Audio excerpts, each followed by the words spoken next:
kaip atrodė jų debatas. Hofstra University in Hempstead, New York. I'm Lester Holt, anchor of NBC Nightly News. I want to welcome you to the first presidential debate.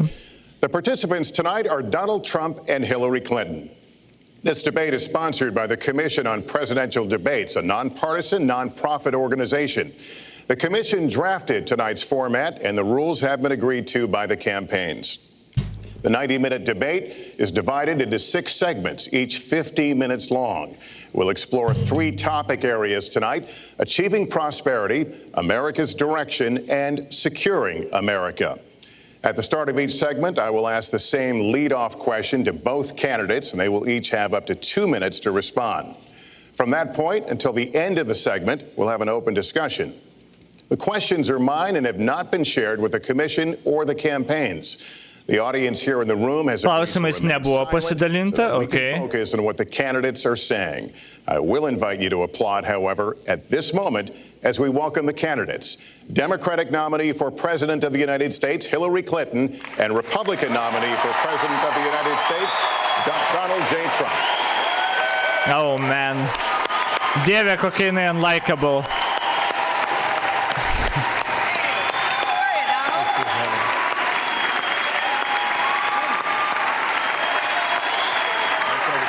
Good luck to you. Trump, good luck to you. Ar per mūsų debatus yra tokių ovacijų buvę ever planetoj? Kas čia yra, blet? Įžymybės atėjo grinai. Kodėl visada būna raudona prieš mėlyną? Nes tai yra dvi pusės pas jos reprezentuojamos politinės, right ir left. Viena mėlyna ir republikonai red ir demokratai mėlyna. Čia tiesiog natūralios spalvos jų tipo. Well, I don't expect us to cover all the issues of this campaign tonight, but I remind everyone there are 2 more presidential debates scheduled. We are going to focus on many of the issues that voters tell us are most important. Ne, Atlantai, čia visiškai ne. Pas mus tik lokai kandidatuoja, nėra kam ploti, tiesiog ateina žmonės kaip į zoologijos sodą pažiūrėti, pas mus ateina į debatus pagrindė žmonės, pas mus labai retai kada būna. Čia kaip tik priešingai, čia yra tas šou, čia yra tas cirkas. Todėl ir čyrina kaip sportininkams. Candidates, we look forward to hearing you articulate your policies and your positions, as well as your visions and your values. So, let's begin. Amerika visą laiką mokėjo parduoti entertainmentą. And central to that is jobs. There are 2 economic realities in America today. There's been a record 6 straight years of job growth, and new census numbers show incomes have increased at a record rate after years of stagnation. However, income inequality remains significant, and nearly half of Americans are living paycheck to paycheck. Beginning with you, Secretary Clinton, why are you a better choice than your opponent to create the kinds of jobs that will put more money into the pockets of American workers? Well, thank you, Lester, and thanks to Hofstra for hosting us. The central question in this election is really what kind of country we want to be and what kind of future we'll build together. Today is my granddaughter's 2nd birthday, so I think about this a lot. First, we have to build an economy that works for everyone, not just those at the top. That means we need new jobs, good jobs, with rising incomes. Kol kas nepasakė visiškai nieko ir ką paminėjo, ką liepė paminėti tie profesionalų kampaniją randantys žmonės, kad paminėk, kada tik galėsi, pavyzdžiui, savo tą anūkę, ką ten, granddaughter paminėjo. Nes tai nieko nereiškia, bet labai gražiai atrodo, gerai atrodo, populizmas iš esmės. I want us to invest in you. I want us to invest in your future. That means jobs in infrastructure, in advanced manufacturing, in innovation and technology, clean renewable energy, and small business, because most of the new jobs will come from small business. Tai visur ir visiems. We also have to make the economy fairer. That starts with raising the national minimum wage and also guarantee, finally, equal pay for women's work. I also want to see more companies do profit sharing. If you help create the profits, you should be able to share in them, not just the executives at the top. And I want us to do more to support people who are struggling to balance family and work. I've heard from so many of you about the difficult choices you face and the stresses that you're under. So let's have paid family leave, earned sick days. Let's be sure we have affordable child care and debt-free college. How are we going to do it? We're going to do it by having the wealthy pay their fair share and close the corporate loopholes. Finally, we tonight are on the stage together, Donald Trump and I. Donald, it's good to be with you. Bet realiai nepasakė, klausimą neatsakė. Ko būtų geriau už Trumpą? Ir realiai jin ką pasakė, visiems viską visą laiką duos. Ir, I don't know, niekad nepasitikėčiau, aišku, iškart. We're going to have a debate where we are talking about the important issues facing our country. You have to judge us. Who can shoulder the immense, awesome responsibilities of the presidency? Who can put into action the plans that will make your life better? I hope that I will be able to earn your vote on November 8th. Secretary Clinton, thank you. Mr. Trump, the same question to you. It's about putting more money into the pockets of American workers. You have up to 2 minutes. Thank you, Lester. Our jobs are fleeing the country. They're going to Mexico. They're going to many other countries. You look at what China is doing to our country in terms of making our product. They're devaluing their currency, and there's nobody in our government to fight them. And we have a very good fight, and we have a winning fight, because they're using our country as a piggy bank to rebuild China, and many other countries are doing the same thing. So we're losing our good jobs, so many of them. When you look at what's happening in Mexico, a friend of mine who builds plants said it's the 8th wonder of the world. They're building some of the biggest plants anywhere in the world, some of the most sophisticated, some of the best plants. With the United States, as he said, not so much. So Ford is leaving. You see that, their small car division leaving. Thousands of jobs, leaving Michigan, leaving Ohio. They're all leaving, and we can't allow it to happen anymore. As far as child care is concerned and so many other things, I think Hillary and I agree on that. We probably disagree a little bit as to numbers and amounts and what we're going to do, but perhaps we'll be talking about that later. But we have to stop our jobs from being stolen from us. We have to stop our companies from leaving the United States, and with it, firing all of their people. All you have to do is take a look at Carrier Air Conditioning in Indianapolis. They fired 1,400 people. They're going to Mexico. So many, hundreds and hundreds of companies are doing this. We cannot let it happen. Under my plan, I'll be reducing taxes tremendously, from 35% to 15% for companies, small and big businesses. That's going to be a job creator like we haven't seen since Ronald Reagan. It's going to be a beautiful thing to watch.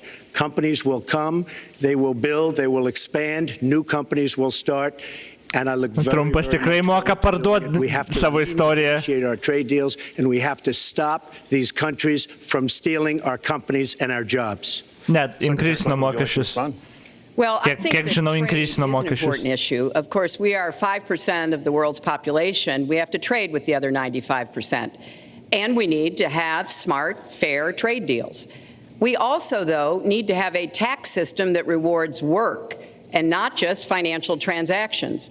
And the kind of plan that Donald has put forth would be trickle-down economics all over again. In fact, it would be the most extreme version, the biggest tax cuts for the top percent of the people in this country than we've ever had. I call it trumped up trickle-down, because that's exactly what it would be. That is not how we grow the economy. We just have a different view about what's best for growing the economy, how we make investments that will actually produce jobs. And Aš kiek prisimenu tą taksų reformą, tai jo, kai kam pamažėjo, kai kam padidėjo, bet palauk, kiek prisimenu, gal čia ir įsivykdė tą pažinį, jis sakė, biznėms pamažins. For the wealthy, banks, and other corporations, the tax reform package was considered a lopsided victory, given its significant and permanent tax cuts to corporate profits, investment income, estate tax, and more. Financial services companies stood to see huge gains based on the new lower corporate rate. Given the popular criticism of the tax overhaul, disparities coupled with GOP losses in 2018 midterm election, as well as Trump's potential trade war, Bet ten nerašo tiksliai, nes ten buvo komplikuota gan pagal bracketus. The law retained the old structure of 7 individual income tax bracket, but in most cases it lowered the rates. The top rate fell from 39.6 to 37, while the 33 bracket dropped to 32. The lowest bracket remained at 10%. Okay. Mano ekonomika kaip bebūtų. And rising incomes. I think we come at it from somewhat different perspectives. I understand that. You know, Donald was very fortunate in his life, and that's all to his Ai, kad biznė negrįš, aišku, ne. He started his business with $14 million borrowed from his father, and he really believes that the more you help wealthy people, the better off we'll be, and that everything will work out from there. I don't buy that.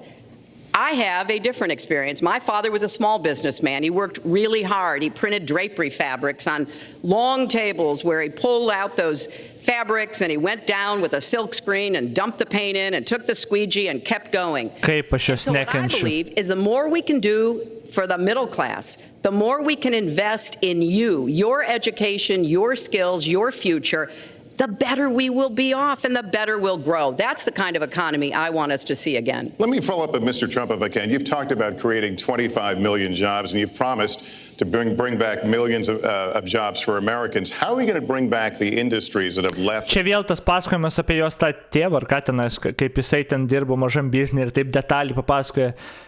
Tai viskas yra taip fake. Ir todėl daug žmonių, aišku, daugiau žmonių už ją balsavo. Jinai ant kažkiek milijonų daugiau surinko balsų, bet jinai pralošė Trumpui dėl to, kad buvo tiek unlikable ir žmonės, tas toks pričinimas, kur tie pridėtiniai, visi žino, kad čia yra kampanijos kalba, kad tave pamokė ir tu todėl kalbi, kad tavo ten mama ten dirbo, tėvas dirbo, dukra dirbo, ten tą darė, žinai, pakalbėjau su savo dukra ir jį pasakė, fucking hell. This country for cheaper labor overseas. How specifically are you going to tell American manufacturers that you have to come back? Well, for one thing, and before we start on that, my father gave me a very small loan in 1975, and I built it into a company that's worth many, many billions of dollars with some of the greatest assets in the world. And I say that only because that's the kind of thinking that our country needs. Our country's in deep trouble. We don't know what we're doing when it comes to devaluations, and all of these countries all over the world, especially China, they're the best ever at it. What they're doing to us is a very, very sad thing. So we have to do that. We have to renegotiate our trade deals. And Lester, they're taking our jobs, they're giving incentives, they're doing things that, frankly, we don't do. Let me give you the example of Mexico. They have a VAT tax. We're in a different system. When we... Šitoj vietoj aš 10 minučių pažiūrėjom, bet realiai labai jaučiasi. Hillary pasakoja istoriją apie savo šeimą ir apeliuoja į žmonių, turbūt, nežinau, kažkokį jausmą. Pasakoja... Šitoj vietoj Hillary atrodo labiau kaip šita populistė. Aš čia mano dukrelė, mano tėvelis, visiems viską padarysim, moterim lygias algas, sumažinsim mokesčius, padidinsim viską, viskas geriau bus. Tuo tarpu Trumpas labai konkrečius pavyzdžius, visi bizniai palieka, davė ten Fordas, tas palieka, negalim to daryti, reikia sustabdyti. Apeliuoja tą neigiamą emociją, kad mums yra pizdės, mes turim kažką daryti ir Trumpas jūs išgelbės. Dabar jis pasakoja vėlgi pavyzdžių, vėlgi konkrečiai, kokią įmonę ir dar vienas priešas Kinė. Beje, dėl Kinijos turbūt visi, net čia vienas, jeigu reiktų Trumpą gal Amerikai girti vieną dalyką Trumpą, tai iš jo stansą prieš Kiniją gal, bent jau kažkiek, bet ir tai ten su niuansais, bet tarkim. Bet dabar Kinija, didelis kitas priešas, jis žiauriai stiprų, žiauriai viską iš mūsų pizna, viską čia reikia mums iš naujo daryti, suderinti dylus. Ir aš tą padarysiu. Žodžiu, priešai, kurie yra pavojingi, problemos, kurios yra didelis ir aš išspręsiu jas. Dvi labai skirtingos strategijos, kaip jie approachina bent jau šitą debatą, nežinau, visą jų kampaniją tokia buvo, bet čia iš 10 minučių tų dviejų klausimų labai aiškiai tą patį naratyvą, iš tos pačios pusės atsakė Hillary savo klausimus ir iš tos pačios Trumpas. Ir nežinau, ar čia tęsis toliau taip, bet kol kas... Sell into Mexico. There's a tax when they sell in automatic, 16% approximately. When they sell into us, there's no tax. It's a defective agreement. It's been defective for a long time, many years, but the politicians haven't done anything about it. Now, in all fairness to Secretary Clinton, yes, is that okay? Good. I want you to be very happy. It's very important to me. But in all fairness to Secretary Clinton, when she started talking about this, it was really very recently. She's been doing this for 30 years. And why hasn't she made the agreements better? The NAFTA agreement is defective just because of the tax and many other reasons, but just because of the fact. Let me interrupt just a moment. Secretary Clinton and others, politicians, should have been doing this for years, not right now because of the fact that we've created a movement. They should have been doing this for years. What's happened to our jobs and our country and our economy generally is, look, we owe $20 trillion. We cannot do it any longer, Lester. Back to the question, though, how do you specifically bring back jobs? American manufacturers, how do you make them bring the jobs back? Well, the first thing you do is don't let the jobs leave. The companies are leaving. I could name, there are thousands of them. They're leaving, and they're leaving in bigger numbers than ever. And what you do is you say, fine, you want to go to Mexico or some other country, good luck. We wish you a lot of luck. But if you think you're going to make your air conditioners or your cars or your cookies or whatever you make and bring them into our country without a tax, you're wrong. And once you say you're going to have to tax them coming in, and our politicians never do this because they have special interests, and the special interests want those companies to leave because in many cases they own the companies. So what I'm saying is we can stop them from leaving. We have to stop them from leaving, and that's a big, big factor. Let me let Secretary Clinton get in there. Let's stop for a second and remember where we were 8 years ago. We had the worst financial crisis, the Great Recession, the worst since the 1930s. That was in large part because of tax policies that slashed taxes on the wealthy, failed to invest in the middle class, took their eyes off of Wall Street, and created a perfect storm. In fact, Donald was one of the people who rooted for the housing crisis.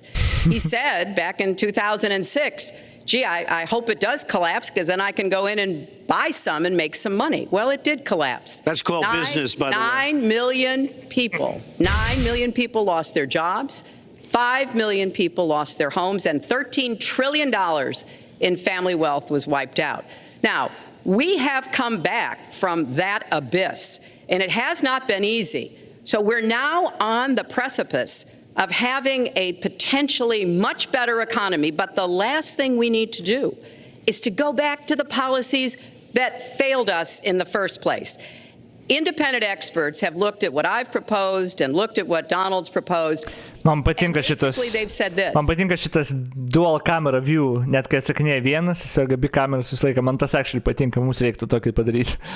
That if his tax plan, which would blow up the debt by over $5 trillion and would, in some instances, disadvantage middle-class families compared to the wealthy, were to go into effect, we would lose 3.5 million jobs and maybe have another recession. They've looked at my plans and they've said, okay, if we can do this, and I intend to get it done, we will have 10 million more new jobs, because we will be making investments where we can grow the economy. Take clean energy. Some country is going to be the clean energy superpower of the 20th. Man turbūt patinka, kad jis yra geras lyderis. Mes dabar turim hindsight, jis buvo tragiškas lyderis. Blogiausias turbūt Amerikos visoje istorijoje, aš net nežinau, gal ir galėtų taip lyginti. Jis buvo visiškai tragedija lyderis. Visi jo draugeliai, visi jo atvesti į arba, ne tai, kad išdavė, bet, tapo jo priešais. Jie ten nieko nepadarė, tiesiog tapo jo priešais. Visi, kur jisai atvedė į valdžią, tipo kaip savo žmonės, galų gale tapo jo priešais, nieko nesuvienio, praškai nieko nepriėmė gero. Gal ten porą sprendimų. Nieko neįvykdė, nieko nepažadėjo, nieko iš savo pažadų beveik neįvykdė, ten trečdalį atrodo pusėtinai. Bet jo kaip lyderis, holy shit, ant kiek blogas buvo, nes jo tiesiog nieks nekentė, va tam esmė. Jis ant tiek, jį palaikė ten amerikonų rednekai visokie, valio, bet jie neleidžia įstatymų, žinai. Ir galų galiai jis nieko nepadarė iš tos pusės. Noriu pasakyti, Bidenas gerai. Mes kalbame apie tai, ar Trumpas geresnis lyderis jo. Tu dar vis dar seki.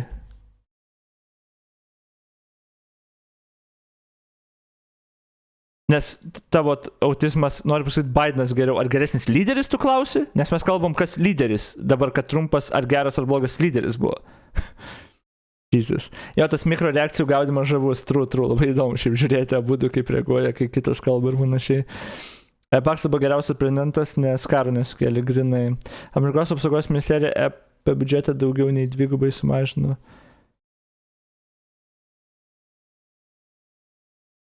Aš čia nežinau, prie ko čia. O gerai, ar lyderis Bidenas geras? Geresnį Trumpas, čia tikrai.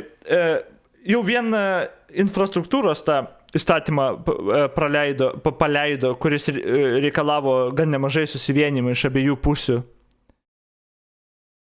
Ko daug kas nesitikėjo, bet Bidenas tą padarė. Čia buvo, man atrodo, neblogas leadershipas. Paskui šitie buvo COVID relief planai tie. Ten irgi, man atrodo, gan reikėjo kovoti smarkiai. Tai iš tos pusės gal galėtų tikrai sakyti, kad Bidenas geresnis lyderis? Bet nežinau, aš tiek smarkiai... Anyway, žiūrim toliau. Gal kada patiks pažiūrėti nematęs apie logical fallacies, kaip pavyzdį paėmė Joe Rogano ir Ben Shapiro podcast ir paaiškino visus loginius fallacies gražiai. Galės pažiūrėti, kažinti, ar kažką ten labai naujo sužinosiu. A hoax perpetrated by the Chinese. I think it's real. I do not say that. And I think it's important that we grip this and deal with it, both at home and abroad. And here's what we can do. We can deploy 500 million more solar panels. We can have enough clean energy to power every home. We can build a new modern electric grid. That's a lot of jobs. That's a lot of new economic activity. So I've tried to be very specific about what we can and should do, and I am determined that we're going to get the economy really moving again, building on the progress we've made over the last 8 years, but never going back to what got us in trouble in the first place. Mr. Trump. She talks about solar panels. We invested in a solar company, our country. That was a disaster. They lost plenty of money on that one. Now, look, I'm a great believer in all forms of energy, but we're putting a lot of people out of work. Our energy policies are a disaster. Our country is losing so much in terms of energy, in terms of paying off our debt. You can't do what you're looking to do with $20 trillion in debt. The Obama administration, from the time they've come in, is over 230 years worth of debt, and he's topped it. He's doubled it in a course of almost 8 years, 7.5 years to be semi-exact. So I will tell you this, we have to do a much better job at keeping our jobs, and we have to do a much better job at giving companies incentive to build new companies or to expand, because they're not doing it. And all you have to do is look at Michigan and look at Ohio and look at all of these places where so many of their jobs and their companies are just leaving, they're gone.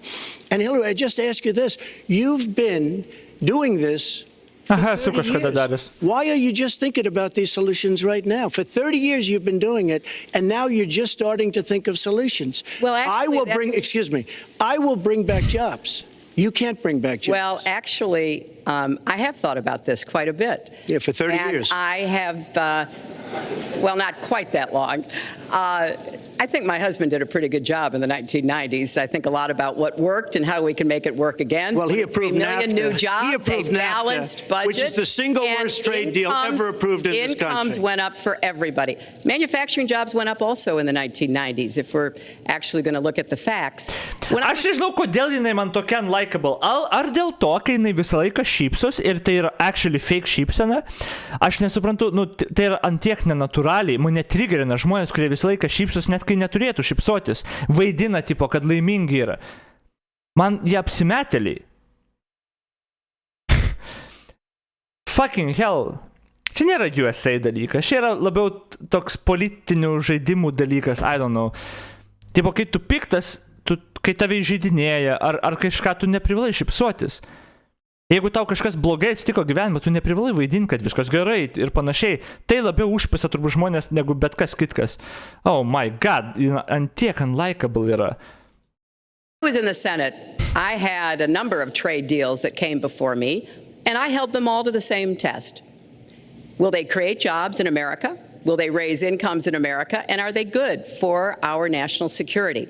Some of them I voted for. The biggest one, a multinational one known as CAFTA, I voted against. And because I hold the same standards as I look at all of these trade deals. But let's not assume that trade is the only challenge we have in the economy. I think it is a part of it, and I've said what I'm going to do. I'm going to have a special prosecutor. We're going to enforce the trade deals we have, and we're going to hold people accountable. When I was Secretary of State, we actually increased American exports globally 30%.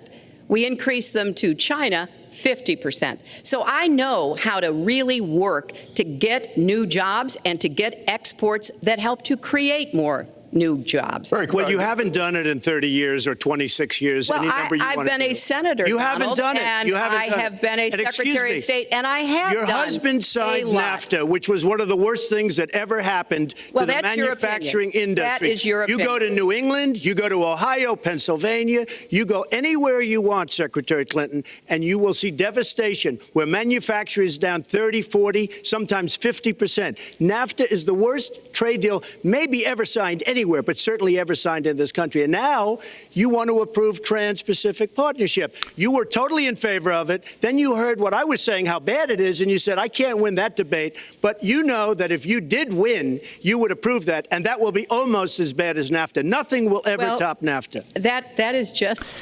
Kiek prisimenu, kai dariau, bet čia aš kokius 6-7 metai gal atgal buvo, nežinau, kai dariau, o gal 5 kokie metai, nežinau, buvo biškai į apačią nuo centro ir į kairę, man atrodo. Bet nepamenu net, ką dabar tai reiškia. I don't fucking know. Not accurate. Ir ten šiaip biškai tupas testas buvo. Prisimenu, kad ten problemų buvo su to testu. It was finally negotiated and the terms were laid out. I wrote about that in... You called it the gold standard. Well, I hope... You called it the gold standard of trade deals. You said it's the finest deal you've ever seen. No. And then you heard what I said about it, and all of a sudden you were against it. Well, Donald, I know you live in your own reality, but that is not the facts. The facts are, I did say I hoped it would be a good deal, but when it was negotiated, which I was not responsible for, I concluded it wasn't. I wrote about that. So is it President Obama's fault? Is it President Obama's fault? Even announced. Look, there Secretary, is it President Obama's fault? There are because he's pushing it. There are different views about what's good for our country, our economy, and our leadership in the world. And I think it's important to look at what we need to do to get the economy going again. That's why I said new jobs with rising incomes, investments, not in more tax cuts. Aš labai netoli centro buvau, net tada kaip bebūtų. But you have no plan. Oh, I do. Secretary, in fact, you I have no written plan. A book about it. It's called Stronger Together. You can pick it up tomorrow. That's about all you. Folks, at the bookstore or at an airport near you. We're going to move to... But it's because I see this. We need to have strong growth, fair growth, sustained growth.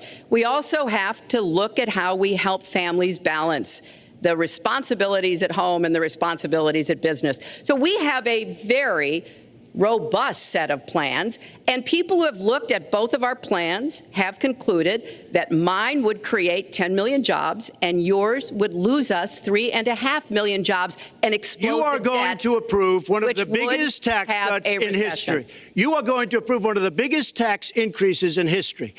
You are going to drive business out. Your regulations are a disaster, and you're going to increase regulations all over the place. And by the way, my tax cut is the biggest since Ronald Reagan. I'm very proud of it. It will create tremendous numbers of new jobs. But regulations, you are going to regulate these businesses out of existence. When I go around, Lester, I tell you this, I've been all over. Per regulacijas kalbant, blet. Pala, ar nebuvo tai, kad tie bankai dabar, Silicon Valley bankas ir panašiai, kad jie dabar sužlugo, vat, čia kur prieš savaitę ir kiek, tai būtent dėl tam tikrų reguliacijų, kurias Trumpas nuėmė. Ir dabar, kol reguliacijos yra, bizniai nori kuo mažiau reguliacijų, tada jie galės dahuja užsidirbti, bet reguliacijos turi priežastį, kodėl jos yra. Nes tos reguliacijos prilaiko kaip čia, tos neigiamus efektus, ar rizikas, ar panašiai. Pavyzdžiui, kad bankai, reguliacija tokia kaip pavyzdys, labai supaprastinsiu, tipo kaip aš suprantu, tarkim. pavyzdžiui, bankas, ne, nu ir tu tau atneša žmonės pinigus ir tada tu tos pinigus paskolini kažkam, kad užsidirbtum pinigų, nu, palūkanas galėtum žmogui mokėti ir viską. Dabar, kiek pinigų paskolint gali? Pavyzdžiui, jeigu tau atnešė 1000 eurų, kiek tu iš to 1000 eurų gali paskolinti? O kiek turi turėti, pavyzdžiui, bankę laikyti, kad jeigu žmogus ten atsiimt norėtų ar dar kažkas, kiek turi laikyti? Tai jeigu nebūtų reguliacijų, bankas, aš visus paskolinsiu. Bet tada jeigu ateis žmogus ir norės atsiimti, tu neturi ir tu realiai bankrutavęs. Tai realiai ta reguliacija turi būti, kad kažkoks procentas, nu, tu turi neskolinti. Dabar bizniui nėra labai gerai, bet visiems kitiems ir žmonėms saugumas pakyla ir panašiai, ekonomika nebyra. Tai, nu, čia aš labai supaprastinu, bet reguliacijų visur yra. Kitur tiesiog saugumas darbuotojų, ten klimato, whatever. Tų reguliacijų yra visur. Ir kol Trumpas turbūt yra tikrai teisus, kad, nu, bizniai varys ten, kur nėra gal tiek reguliacijų ar dar kažko, bet lygiai taip pat, jeigu tu reguliacijų visai neturėsi, tada viskas žlunga po kažkiek laiko, arba turi efektų, kur, nu, negali numatyti, arba tenais tavo traukiniai ant bėgių tragiškų važinėja, nes reguliacija kažkada prieš 20 metų pasakė, kad tau neprivaloma remontą daryti, arba remontas privalomas kas 50 metų padaryti, kad biznis pasiliktų traukinių ar dar kažką, paskui žiūrėk, remonto nedarė ir nuvarė traukinys nuo bėgių. Nu, tipo, čia, tarkim, jo, exactly keepsi. Ta ir pasakiau, jo, ir čia yra esmė va tų reguliacijų, dereguliacijų ir panašiai. Ir kiek tik aš esu gyvenime girdėjęs, visokios tokios, kada atsitiko, nu, tokios globalios ar krizės, ar dar kažką, tai buvo vienaip ar kitaip susiję su rinkos dereguliacija, arba tos srities dereguliacija, nu, tipo. Tai jo, I just don't know. And when I go around, despite the tax cut, the things that business and people like Bet the most. Aš pasakysiu daug, mano suvokimas yra žiauriai primityvus ir bazinis. Aš labai nenusimanau nei ekonomikoje, nei ką. Tai aš nežinau, čia tą priimkit, čia turbūt bet kas iš žiūrovų komentaruose, kas actually tom pasidomėjęs, galės gal pateikti pavyzdžių, kur reguliacijų atlaisvimas. Aišku, tai yra, nu, atlaisvimas, jeigu per griežtai suvaržė, bus geras dalykas ir panašiai, bet gali pataisyti, jeigu ką, nes aš mažai nusimanau, bet jo, aš tik bazinius dalykus suprantu. Fact that I'm cutting regulation. You have regulations on top of regulations, and new companies cannot form, and old companies are going out of business, and you want to increase the regulations and make it worse. I'm going to cut regulations, but I'm going to cut taxes big league, and you're going to raise taxes big league. End of story. Let me get you to pause right there, because we're going to move into the next segment. We're going to talk taxes. That can't be left to stand. Please take 30 seconds. I kind of assumed that there would be a lot of these charges and claims.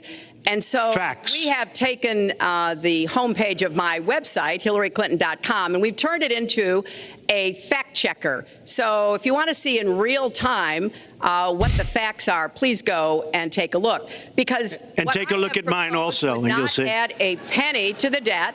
And your plans would add $5 trillion to the debt. What I have proposed would cut regulations and streamline them for small businesses. What I have proposed would be paid for by raising taxes on the wealthy because they have made all the gains in the economy. And I think it's time that the wealthy and corporations paid their fair share to support this country. Well, you just opened the next segment. Well, look, could I just finish? I think I should. I'm going to give you a chance right here. And you take a look at her website. She's going to raise taxes. Trumpas tiesiog, jo, pertraukinė belenkiek, reikia belenkiek. Čia abu neklauso moderatorius iš tikrųjų. $1.3 trillion. And look at her website. You know what? It's no different than this. She's telling us how to fight ISIS. Just go to her website. She tells you how to fight ISIS on her website. I don't think General Douglas MacArthur would like that too much. The next segment, we're continuing the subject of... Well, at least I have a plan to fight ISIS. No, you're telling the enemy everything you want to do. No, we're not. See, you're telling the enemy everything you want to do. No wonder you've been fighting ISIS your entire... Tai, kad jinai čia šypsosi, nu, tipo, netgi šitoj vietoj. Man uncanny tiesiog. Adult life. Folks, go to the fact checkers, get folks, to work. you are unpacking a lot here, and we're still in the issue. Kai kur gal tokioje vietoje, kad tai puola normalu, bet ne visą laiką. Taxes. The fundamental difference between the two of you concerns the wealthy. Secretary Clinton, you're calling for a tax increase in the wealthiest Americans. I'd like you to further defend that. And Mr. Trump, you're calling for tax cuts for the wealthy. I'd like you to defend that. And this next 2-minute answer goes to you, Mr. Trump. Well, I'm really calling for major jobs because the wealthy are going to create tremendous jobs. They're going to expand their companies. They're going to do a tremendous job. I'm getting rid of the carried interest provision. And if you really look, it's not a tax. It's really not a great thing for the wealthy. It's a great thing for the middle class. It's a great thing for companies to expand.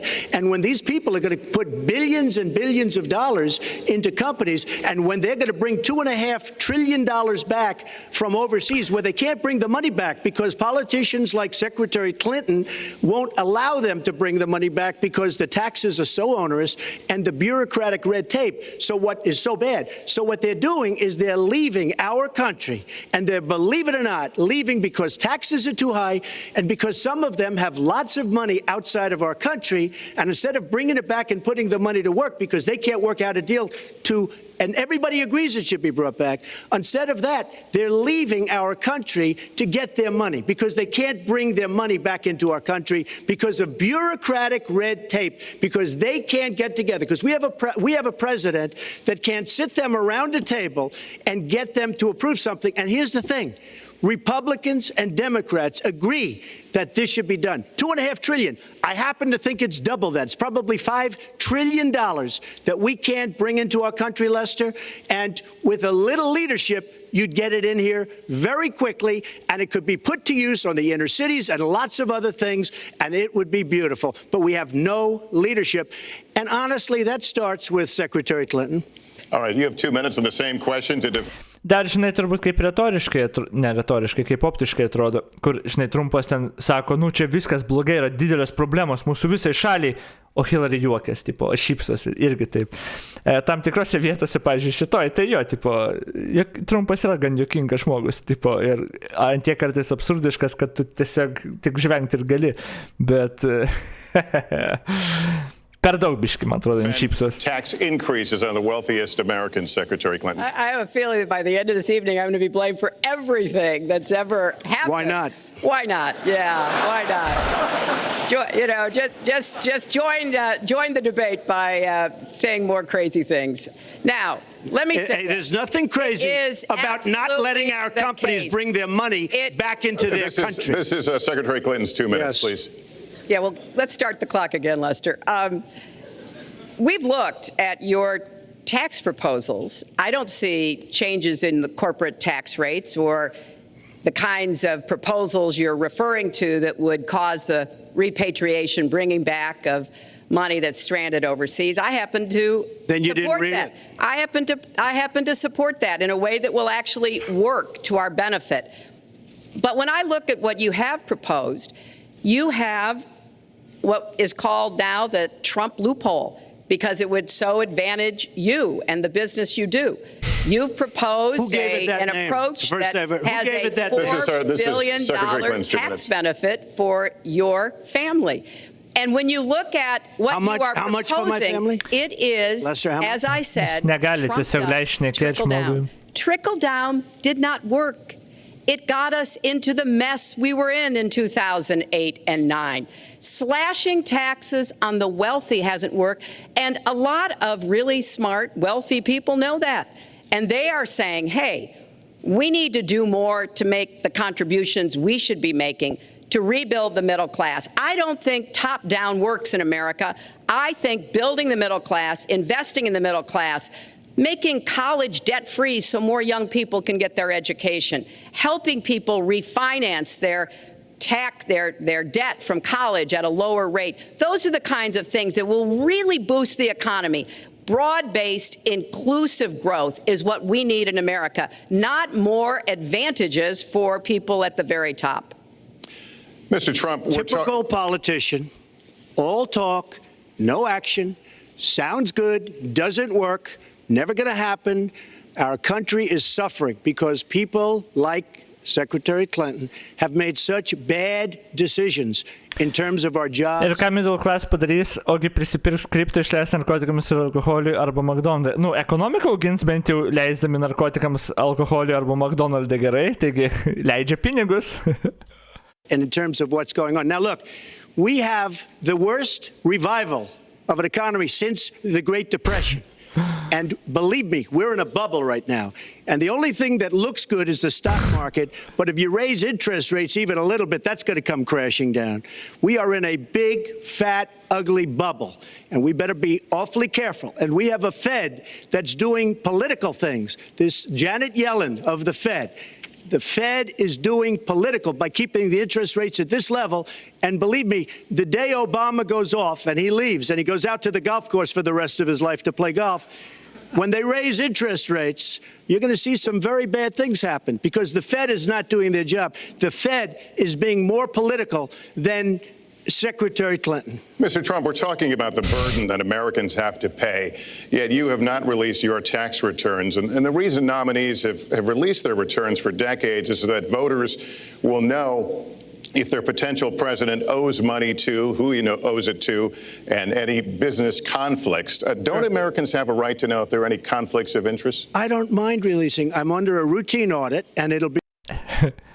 Hindsight, I don't mind releasing, nereleasino, prieštaravo, blokavo ir vis dar iki dabar nebuvo releasinti. Kuom baigės?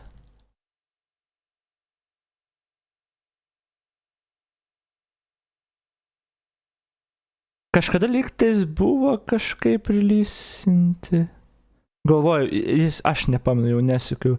Man atrodo, releasino galų gale, bet jis kovojo absurdiškai savo advokatais, kad nebūtų releasinti. Be released, and as soon as the audit's finished, it'll be released. Neseniai jo, man atrodo, kažkas ten buvo releasinti. Donald Trump, by going down to the federal elections, where I filed a 104-page, essentially financial statement of sorts, the forms that they have. It shows income. In fact, the income, I just looked today, the income is filed at $694 million for this past year. $694 million.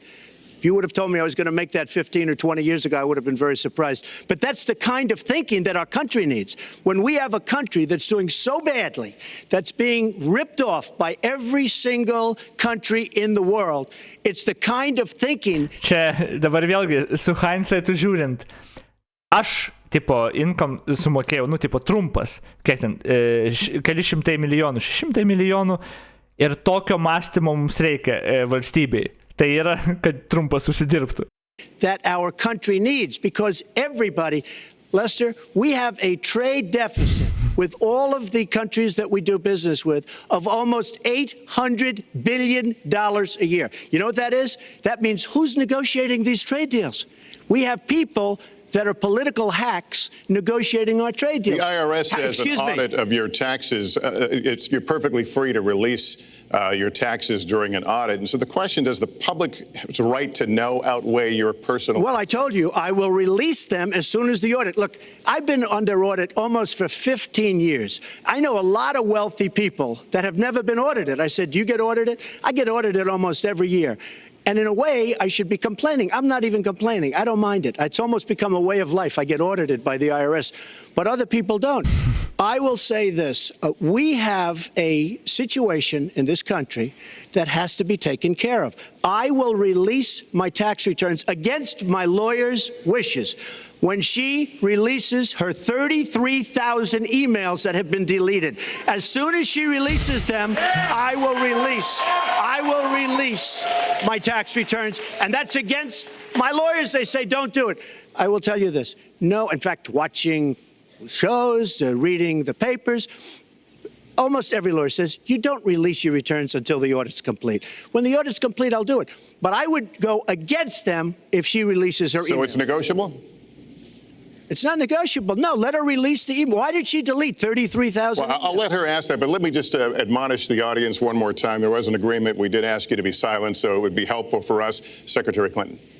Well, I think you've just seen another example of bait and switch here. For 40 years, everyone running for president has released their tax returns. You can go and see nearly, I think, 39, 40 years of our tax returns, but everyone has done it. We know the IRS has made clear there is no prohibition on releasing it when you're under audit. So you've got to ask yourself, why won't he release his tax returns? And I think there may be a couple of reasons. First, maybe he's not as rich as he says he is. Second, maybe he's not as charitable as he claims to be. Third, we don't know all of his business dealings, but we have been told through investigative reporting that he owes about $650 million to Wall Street and foreign banks. Or maybe he doesn't want the American people, all of you watching tonight, to know that he's paid nothing in federal taxes, because the only years that anybody's ever seen were a couple of years when he had to turn them over to state authorities when he was trying to get a casino license, and they showed he didn't pay any federal income tax. So if he's paid zero, that means zero for troops, zero for vets, zero for schools or health.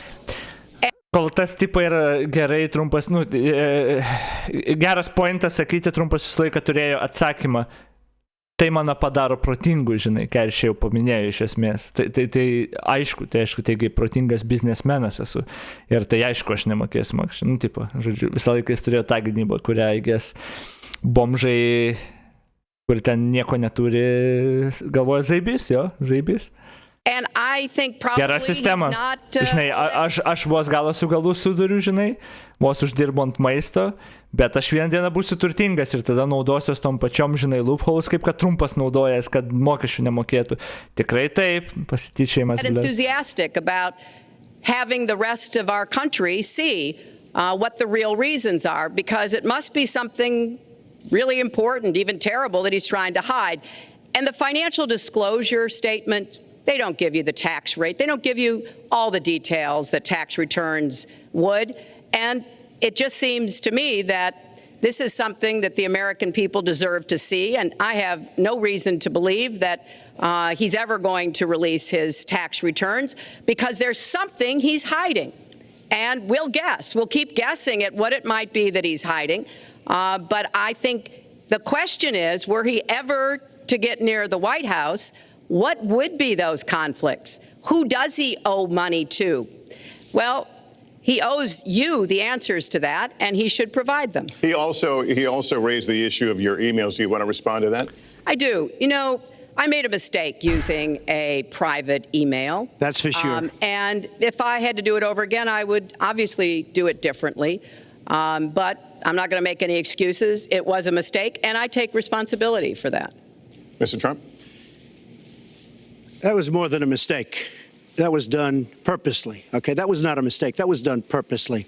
When you have your staff taking the Fifth Amendment, taking the Fifth, so they're not prosecuted. When you have the man that set up the illegal server taking the Fifth, I think it's disgraceful. And believe me, this country thinks it's disgraceful. It really thinks it's disgraceful also. As far as my tax returns, you don't learn that much from tax returns, that I can tell you. You learn a lot from financial disclosure, and you should go down and take a look at that. The other thing, I'm extremely underleveraged. The report that said 650, which, by the way, a lot of friends of mine that know my business said, boy, that's really not a lot of money. It's not a lot of money relative to what I had. The buildings that were in question, they said in the same report, which was actually it wasn't even a bad story, to be honest with you, but the buildings are worth $3.9 billion. And the 650 isn't even on that, but it's not 650, it's much less than that. But I could give you a list of banks. I would, if that would help you, I would give you a list of banks. These are very fine institutions, very fine banks. I could do that very quickly. I am very underleveraged. I have a great company. I have a tremendous income. And the reason I say that is not in a braggadocious way. It's because it's about time that this country had somebody running it that has an idea about money. Where we have $20 trillion in debt and our country's a mess. You know, it's one thing to have $20 trillion in debt and our roads are good and our bridges are good and everything's in great shape. Our airports are like from a third world country. You land at LaGuardia, you land at Kennedy, you land at LAX, you land at Newark. and you come in from Dubai and Qatar, and you see these incredible, you come in from China, you see these incredible airports, and you land, we become a third world country. So, the worst of all things has happened. Vilniuje nusileid Kaune, tas pats praktiškai. And we're a mess. We haven't even started. And we've spent $6 trillion in the Middle East, according to a report that I just saw, whether it's 6 or 5, but it looks like it's 6. $6 trillion in the Middle East. We could have rebuilt our country twice. And it's really a shame. And it's politicians like Secretary Clinton that have caused this problem. Our country has tremendous problems. We're a debtor nation, we're a serious debtor nation, and we have a country that needs new roads, new tunnels, new bridges, new airports, new schools, new hospitals, and we don't have the money because it's been squandered on so many of your ideas. Let you and respond, maybe and we'll move to our because next. you haven't paid any federal income tax for a lot of years. And I think is it would be squandered too, believe me. If your main claim to be president of the United States is your business, then I think we should talk about that. You know, your campaign manager said that you built a lot of businesses on the backs of little guys. And indeed, I have met a lot of the people who were stiffed by you and your businesses, Donald. I've met dishwashers, painters, architects, glass installers, marble installers, drapery installers, like my dad was, who you refused to pay when they finished the work that you asked them to do. We have an architect in the audience who designed one of your clubhouses at one of your golf courses. It's a beautiful facility. It immediately was put to use, and you wouldn't pay what the man needed to be paid, what he was charging you. Maybe he didn't do a good job, and I was unsatisfied with his work, which our country should do too. The thousands of people that you have stiffed over the course of your business not deserve some kind of apology from someone who has taken their labor, taken the goods that they produced, and then refused to pay them. I can only say that I'm certainly relieved that my late father never did business with you. He provided a good middle-class life for us, but the people he worked for, he expected the bargain to be kept on both sides. And when we talk about your business, you've taken business bankruptcy 6 times. There are a lot of great business people that have never taken bankruptcy once. You call yourself the king of debt. Ar Trumpas turėjo labai sėkmingų biznių? Aš kiek prisimenu, ten labai daug jo biznių feilinų. Bet visų daug biznių feilina, down the national debt of the United States. Well, sometimes there's not a direct transfer of skills from business to government, but sometimes what happened in business would be really bad for government. Yra visokių straipsnių, kad čia randa, bet aš nesigilinsiu. As a businessman, Trump was the biggest loser of all. Kiek aš žinau, Trumpo bizniai niekad nesisekė jam gerai, kad ir ten jo viešbučiai ir panašiai, kad feilino vienas po kito, ten užsidarinėjo ir tipo, patys ten niekad neišsilaikė. Tai čia, bet čia, man atrodo, tik vėliau atėjo ta informacija, kad jis ten nėra toks, nėra toks geras biznesmenas, kaip kad save bando pateikti, tipo. We need to be very clear about that. Look, it's all words, it's all sound bites. I built an unbelievable company, some of the greatest assets anywhere in the world, real estate assets anywhere in the world, beyond the United States, in Europe, lots of different places. It's an unbelievable company. But on occasion, 4 times, we used certain laws that are there.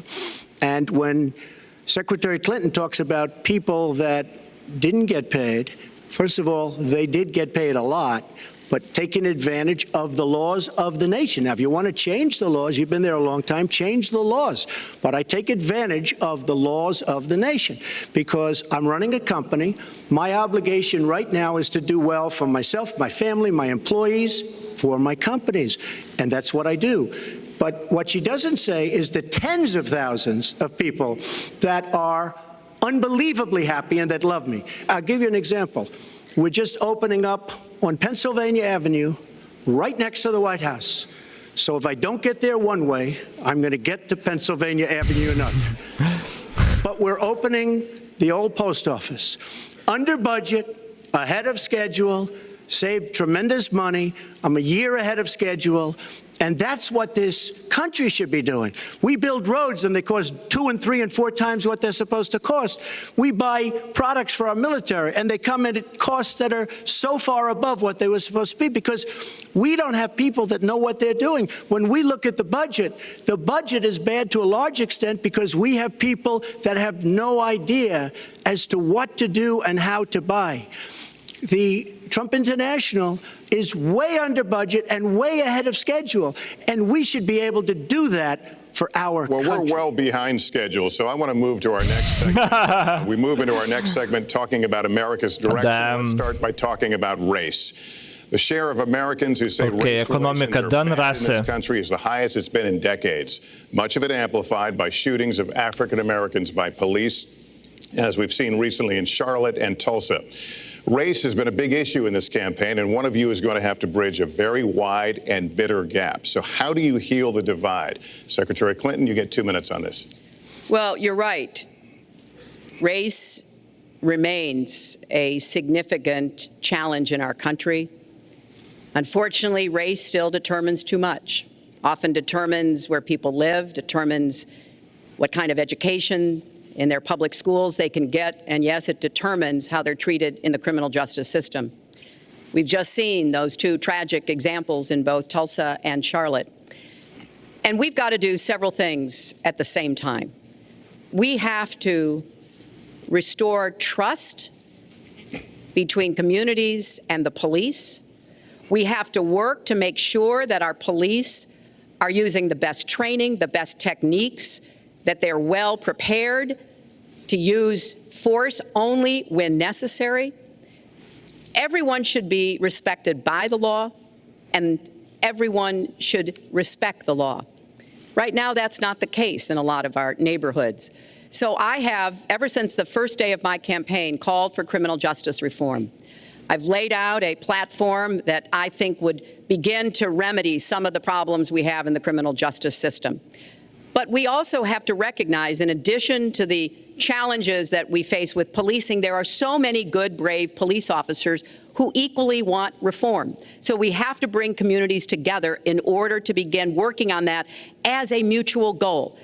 And we've got to get guns out of the hands of people who should not have them. The gun epidemic is the leading cause of death of young African-American men, more than the next 9 causes put together. So we have to do 2 things, as I said. We have to restore trust. We have to work with the police. We have to make sure they respect the communities and the communities respect them. And we have to tackle the plague of gun violence, which is a big contributor to a lot of the problems that we're seeing today. All right, Mr. Trump, you have 2 minutes. How do you heal the divide? Well, first of all, Secretary Clinton doesn't want to use a couple of words, and that's law and order. And we need law and order. If we don't have it, we're not going to have a country. And when I look at what's going on in Charlotte, a city I love, a city where I have investments, when I look at what's going on throughout various parts of our country, whether it's, I can just keep naming them all day long. We need law and order in our country. And I just got today, as you know, the endorsement of the Fraternal Order of Police. We just came in. We have endorsements from, I think, almost every police group, a large percentage of them in the United States. We have a situation where we have our inner cities, African Americans, Hispanics, are living in hell because it's so dangerous. You walk down the street, you get shot. In Chicago, they've had thousands of shootings, thousands, since January 1st. Thousands of shootings. And I'm saying, where is this? Is this a war-torn country? What are we doing? And we have to stop the violence. We have to bring back law and order. In a place like Chicago, where thousands of people have been killed, thousands over the last number of years. In fact, almost 4,000 have been killed since Barack Obama became president. Almost 4,000 people in Chicago have been killed. We have to bring back law and order. Now, whether or not in a place like Chicago you do stop and frisk, which worked very well, Mayor Giuliani is here, it worked very well in New York, it brought the crime rate way down. But you take the gun away from criminals that shouldn't be having it. We have gangs roaming the street, and in many cases, they're illegally here, illegal immigrants, and they have guns, and they shoot people. and we have to be very strong, and we have to be very vigilant. We have to know what we're doing. Right now, Daug our visko police sako, bet in many mažai ką cases pasako are čia. afraid to do anything. We have to protect our inner cities because African American communities are being decimated by crime. Your 2 minutes expired, but I do want to follow up. Stop and frisk was ruled unconstitutional in New York because it largely singled out Black and Hispanic young men. No, you're wrong. It went before a judge who was a very against police judge. It was taken away from her, and our new mayor, refused to go forward with the case. They would have won an appeal. If you look at it throughout the country, there are many places where the argument is that it's a form of racial profiling. No, the argument is that we have to take the guns away from these people that have them and that are bad people that shouldn't have them. These are felons. These are people that are bad people that shouldn't be. When you have 3,000 shootings in Chicago from January 1st, when you have 4,000 people killed in Chicago Gal gan silpnai iš from Trumpo. the beginning of the presidency of Barack Obama, his hometown, you have to have stop and frisk. You need more police. You need a better community, relation. You don't have good community relations in Chicago. It's terrible. I have property there. It's terrible what's going on in Chicago. But when you look, and Chicago's not the only, you go to Ferguson, you go to so many different places. You need better relationships. I agree with Secretary Clinton on this. You need better relationships between the communities and the police because in some cases it's not good. But you look at Dallas where the relationships were really studied. The relationships were really a beautiful thing. And then 5 police officers were killed one night very violently. So there's some bad things going on, some really bad things. But we need, Lester, we need law and order. And we need law and order in the inner cities because the people that are most affected by what's happening are African American and Hispanic people. And it's very unfair to them what our politicians are allowing to happen. Secretary Clinton. Well, I've heard Donald say this at his rallies, and it's really unfortunate that he paints such a dire, negative picture of Black communities in our country. Ugh. You know, the vibrancy of the Black church, the Black businesses that employ so many people, the opportunities that so many families are working to provide for their kids. There's a lot that we should be proud of and we should be supporting and lifting up. But we do always have to make sure we keep people safe. There are the right ways of doing it, and then there are ways that are ineffective. Stop and frisk was found to be unconstitutional, and in part because it was ineffective. It did not do what it needed to do. Now, I believe in community policing. And in fact, violent crime is 1/2 of what it was in 1991. Property crime is down 40%. We just don't want to see it creep back up. We've had 25 years of very good cooperation, but there were some problems, some unintended consequences.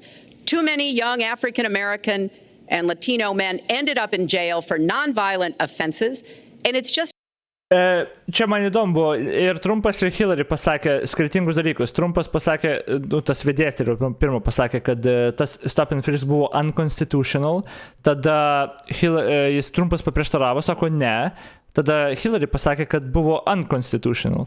Tai stop and frisk, aš prisimenu, tai buvo tas, kur tu tiesiog galėjai stabdyti, tarkim, žmonės, dėl to, kad jie atrodė įtartinai, tarkim.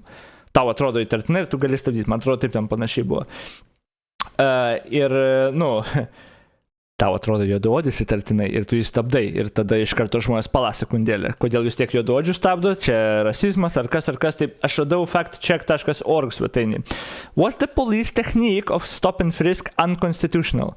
The practice is not unconstitutional, but a judge ruled in 2013 that the New York City's stop and frisk program was carried out in a manner that violated the US Constitution. Tai realiai pats įstatymas, pats, policy nebuvo prieš konstituciją, pažeidžiantis konstituciją, bet taip kaip įgyvendino New York'e buvo. Tai čia pora, tokių niuansų. It's a fact that if you're a young African American man and you do the same thing as a young white man, you are more likely to be arrested, charged, convicted, and incarcerated. So we've got to address the systemic racism in our criminal justice system. We cannot just say law and order. we have to say, we have to come forward with a plan that is going to divert people from the criminal justice system, deal with mandatory minimum sentences, which have put too many people away for too long for doing too little. We need to have more second chance programs. I'm glad that we're ending private prisons in the federal system. I want to see them ended in the state system. You shouldn't have a profit motivation to fill prison cells with young Americans. So there are some positive ways we can work on this. And I believe strongly that common sense gun safety measures would assist us right now. And this is something Donald has supported along with the gun lobby. Right now, we've got too many military-style weapons on the streets. In a lot of places, our police are outgunned. We need comprehensive background checks, and we need to keep guns out of the hands of those who will do harm. And we Illegal immigrants, pass a prohibition on anyone who's on the terrorist watch list from being able to buy a gun in our country. If you're too dangerous to fly, you are too dangerous to buy a gun. So there are things we can do, and we ought to do it in a bipartisan way. Secretary Clinton, last week you said we've got to do everything possible to improve policing, to go right at implicit bias. Do you believe that police are implicitly biased against black people? Lester, I think implicit bias is a problem for everyone, not just police. I think, unfortunately, too many of us in our great country jump to conclusions about each other. And therefore, I think we need all of us to be asking hard questions about, why am I feeling this way? But when it comes to policing, since it can have literally fatal consequences, I have said in my first budget, we would put money into that budget to help us deal with implicit bias by retraining a lot of our police officers. Galėsiu kažkada pažiūrėti, jaučiu, kodėl gi ne. Police chiefs a few weeks ago. They admit it's an issue. They've got a lot of concerns. Mental health is one of the biggest concerns because now police are having to handle a lot of really difficult mental health problems on the street. They want support. They want more training. They want more assistance. And I think the federal government could be in a position where we would offer and provide that. I'd like to respond. Please. First of all, I agree, and a lot of people, even within my own party, want to give certain rights to people on watch lists and no-fly lists. I agree with you. When a person is on a watch list or a no-fly list, and I have the endorsement of the NRA, which I'm very proud of, these are very, very good people, and they're protecting the Second Amendment. But I think we have to look very strongly at no-fly lists and watch lists, and when people are on there, even if they shouldn't be on there, we'll help them legally, we'll help them get off. But I tend to agree with that quite strongly. I do want to bring up the fact that you were the one that brought up the word super predator about young black youth. And that's a term that I think was it's been horribly met, as you know. I think you've apologized for it. But I think it was a terrible thing to say. And when it comes to stop and frisk, you're talking about taking guns away. Well, I'm talking about taking guns away from gangs and people that use them.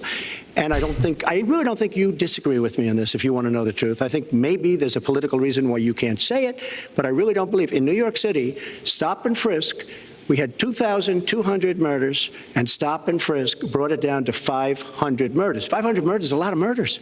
Hard to believe. 500 is supposed to be good.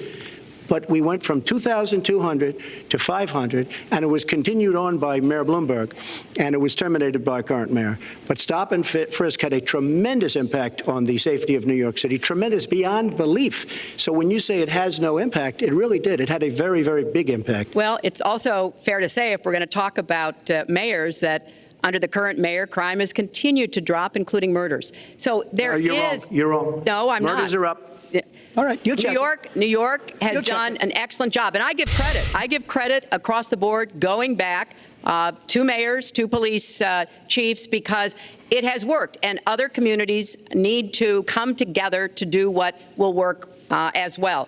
Look, one murder is too many. But it is important that we learn about what has been effective and not go to things that sound good that really did not have the kind of impact that we would want. Who disagrees with keeping neighborhoods safe? But let's also add, no one should disagree about respecting the rights of young men who live in those neighborhoods. And so we need to do a better job of working, again, with the communities faith communities, business communities, as well as the police to try to deal with this problem. This conversation is about race, and so, Mr. Trump, I have to ask you. But I'd like to just respond, if I might. Please, 20 seconds. I'd just like to respond. Please respond, then I've got to I follow will. up. Look, the African-American community has been let down by our politicians. 20 They sekundžių. talk good Ne? around election time, like right now.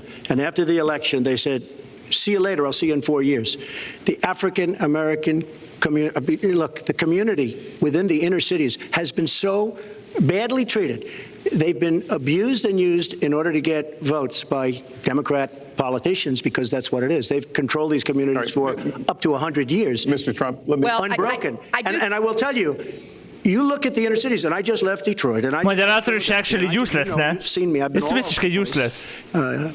You decided to stay home. And Trumpas jau visiškai neklauso I will tell niekad. you, I've been all over, and I've met some of the greatest people I'll ever meet within these communities, and they are very, very upset with what their politicians have told them and what their politicians have done. Mr. Trump, I think Donald just criticized me for preparing for this debate. And yes, I did. And you know what else I prepared for? I prepared to be president. And I think that's a good thing.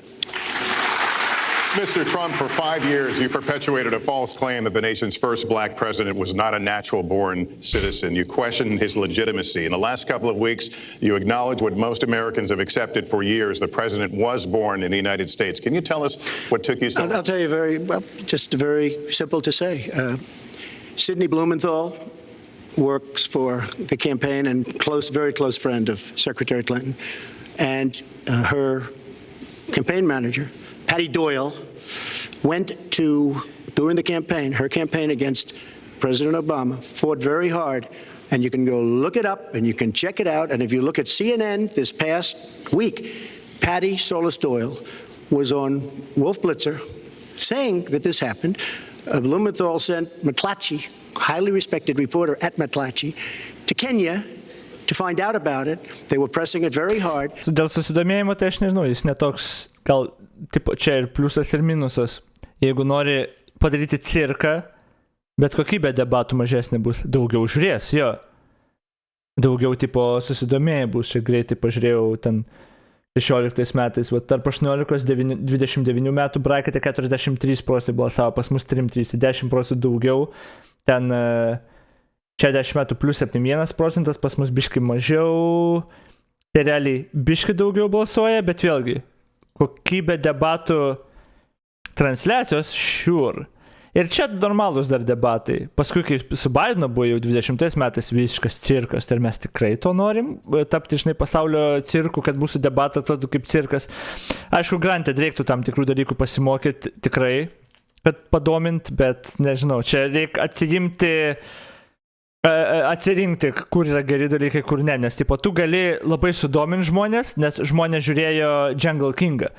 Tai tipo, debatus padaryk prezidentų Jungle King ir visi žiūrės, visus sudomins, ar tai būtinai geras dalykas bus klausimas. She failed to get the birth certificate. When I got involved, I didn't fail. I got him to give the birth certificate. So I'm satisfied with it, and I'll tell you why I'm satisfied with it. That was in because I want to 2011. get on to defeating ISIS, because I want to get on to creating jobs, because I want to get on to having a strong border, because I want to get on to things that are very important to me and that are very important to the country. I will let you respond. That's important, but I just want to get the answer here. The birth certificate was produced in 2011. You continued to tell the story and question the president's legitimacy in 2012, 13, 14, 15, as recently as January. So the question is, what changed your mind? Well, nobody was pressing it. Nobody was caring much about it. I figured you'd ask the question tonight, of course, but nobody was caring much about it. But I was the one that got him to produce the birth certificate, and I think I did a good job. Secretary Clinton also fought it. I mean, you know, now everybody in mainstream is going to say, oh, that's not true. Look, it's true. Sidney Blumenthal sent a reporter. You just have to take a look at CNN last week, the interview with your former campaign manager, and she was involved. But just like she can't bring back jobs, she can't produce. I'm sorry, I'm just going to follow up, and I will let you respond to that because there's a lot there. But we're talking about racial healing in this segment. What do you say to Americans? Well, it was I say nothing. I say nothing because I was able to get him to produce it. He should have produced it a long time before. I say nothing. But let me just tell you, when you talk about healing, I think that I've developed very, very good relationships over the last little while with... Beje, aktyvumas mes galim iš tikro palyginti, nes man dabar buvo įdomu. Amerikoje 2016 metais į prezidento rinkimus atėjo 55,7% žmonių. 5,7. Lietuvos paskutinėse rinkimuose prezidento 57,37. Mes beveik 2% daugiau turėjom žmonių balsavusių. Tai čia... Ar tikrai tada tas susidomėjimas toks blogas pas mus, I guess? The African American community. I think you can see that. And I feel that they really wanted me to come to that conclusion. And I think I did a great job and a great service, not only for the country, but even for the president in getting him to produce his birth certificate. Secretary Clinton. Well, just listen to what you heard. And clearly, as Donald just admitted, he knew he was going to stand on this debate stage and Lester Holt was going to be asking us questions. So he tried to put the whole racist birther lie to bed. But it can't be dismissed that easily. He has really started his political activity based on this racist lie that our first black president was not an American citizen. There was absolutely no evidence for it. But he persisted year after year because 62% buvo. Daug aukščiau negu paskutinės, nežinau, kur 7,3 ištraukė. Turnautas buvo 2,8%. Daugiau, bet 7, kiek čia procentais daugiau negu 16 rinkimuose. Bet ne 7,3. Some of his supporters, people that he was trying to bring into his fold, apparently believed it or wanted to believe it. But remember, Donald started his career back in 1973 being sued by the Justice Department for racial discrimination because he would not rent apartments. Bet čia iš tikrųjų aš galvoju, čia buvo turbūt ekstremali situacija, ne? Nes buvo Trumpas po pirmos savo kadencijos prieš Bideną, ten žmonės jau ėjo fucking visi, kad tik Trumpo neišrinktų, tai ten, kad pakilo tikrai no joke. His developments to African Americans, and he made sure that the people who worked for him understood that was the policy. He actually was sued twice by the Justice Department. So he has a long record of engaging in racist behavior. And the birther lie was a very hurtful one. You know, Barack Obama is a man of great dignity, and I could tell how much it bothered him and annoyed him that this was being touted and used against him. But I like to remember what Michelle Obama said in her amazing speech at our Democratic National Convention. When they go low, we go high. And Barack Obama went high, despite Donald Trump's best efforts to bring... He smoked some weed? Mr. Trump, you can respond, then we're going to move on to the next segment. I would love to respond. First of all, I got to watch, in preparing for this, some of your debates against Barack Obama. You treated him with terrible disrespect. And I watched the way you talk now about how lovely everything is and how wonderful you are. It doesn't work that way. You were after him. You were trying to. You even sent out, or your campaign sent out, pictures of him in a certain garb, very famous pictures. I don't think you can deny that. But just last week, your campaign manager said it was true. So when you try to act holier than thou, it really doesn't work. It really doesn't. Now, as far as the lawsuit, yes, when I was very young, I went into my father's company, had a real estate company in Brooklyn and Queens, and we, along with many, many other companies throughout the country, it was a federal lawsuit, were sued. We settled the suit with no admission of guilt. It was very easy to do, but they sued many people.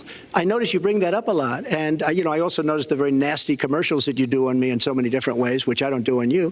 Maybe I'm trying to save the money, but frankly, I look at that and I say, isn't that amazing? Because I settled that lawsuit with no admission of guilt. But that was a lawsuit brought against many real estate firms, and it's just one of those things. I'll go on one step further. In Palm Beach, Florida, tough community, a brilliant community, a wealthy community, probably the wealthiest community there is in the world. I opened a club and really got great credit for it. No discrimination against African Americans, against Muslims, against anybody. And it's a tremendously successful club, and I'm so glad I did it. And I have been given great credit for what I did, and I'm very, very proud of it. And that's the way I feel. That is the true way I feel. Our next segment is called Securing America. We want to start with a 21st century war happening every day in this country. Our institutions are under cyber attack, and our secrets are being stolen. Cybersecurity. So my question is, who's behind it, and how do we fight it? Negalvojau, kad tos klausimas bus. Well, I think cybersecurity, cyber warfare will be one of the biggest challenges facing the next president, because clearly we're facing at this point It wasn't, two but different okay. kinds of adversaries. There are the independent hacking groups that do it mostly for commercial reasons, to try to steal information that they then can use to make money. But increasingly, we are seeing cyber attacks coming from states, organs of states. The most recent and troubling of these has been Russia. There's no doubt now that Russia has used cyber attacks against all kinds of organizations in our country, and I am deeply concerned about this. I know Donald's very praiseworthy of Vladimir Putin, but Putin is playing a really tough, long game here.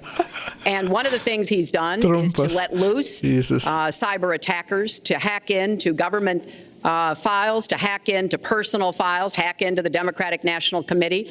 And we recently have learned that, that this is one of their preferred methods of trying to wreak havoc and collect information. We need to make it very clear, whether it's Russia, China, Iran, or anybody else, the United States has much greater capacity. And we are not going to sit idly by and permit state actors to go after our information, our private sector information or our public sector information. And we're going to have to make it clear that we don't want to use the kinds of tools that we have. We don't want to engage in a different kind of warfare, but we will defend the citizens of this country. And the Russians need to understand that. I think they've been treating it as almost a probing. How far would we go? How much would we do? And that's why I was so shocked when Donald publicly invited Putin to hack into Americans.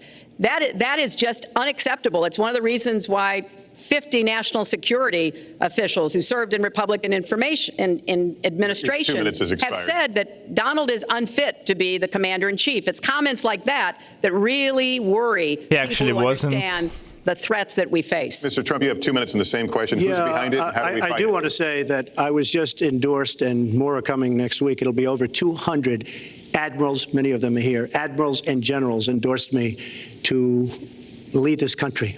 That just happened, and many more are coming, and I'm very proud of it. In addition, I was just endorsed by ICE. They've never endorsed anybody before on immigration. I was just endorsed by ICE. I was just recently endorsed 16,500 Border Patrol agents. So when Secretary Clinton talks about this, I mean, I'll take the admirals and I'll take the generals any day over the political hacks that I see that have led our country so brilliantly over the last 10 years with their knowledge, okay? Because look at the mess that we're in. Look at the mess that we're in. As far as the cyber, I agree to parts of what Secretary Clinton said. We should be better than anybody else, and perhaps we're not. I don't think anybody knows it was Russia that broke into the DNC. She's saying Russia, Russia, Russia, but maybe it was. I mean, it could be Russia, but it could also be China. It could also be lots of other people. It also could be somebody sitting on their bed that weighs 400 pounds, okay? You don't know who broke in to DNC, but what did we learn with DNC? We learned that Bernie Sanders was taken advantage of by your people, by Debbie Wasserman Schultz. Look what happened to her. But Bernie Sanders was taken advantage of. That's what we lose. Now, whether that was Russia, whether that was China, whether it was another country, we don't know. Because the truth is, under President Obama, we've lost control of things that we used to have control over. We came in with the internet, we came up with the internet, and I think Secretary Clinton and myself would agree very much. When you look at what ISIS is doing with the internet, they're beating us at our own game. ISIS. So we have to get very, very tough on cyber and cyber warfare. Dažnai tikrai Trumpas tą naudojo, kad va problemą ir aš ją išspręsiu, tipo, ir tik aš galiu išspręsti. It's unbelievable. The security aspect of cyber is very, very tough. Security aspect of cyber. It's hardly doable. But I will say we are not doing the job. It's true throughout our whole governmental society. Kibernetika, sportas, NFT. And certainly cyber is one of them. Secretary Clinton. Well, I think there are a number of issues that we should be addressing. I have put forth a plan to defeat ISIS. It does involve going after them online. I think we need to do much more with our tech companies to prevent ISIS and their operatives from being able to use the internet to radicalize, even direct people in our country and Europe and elsewhere.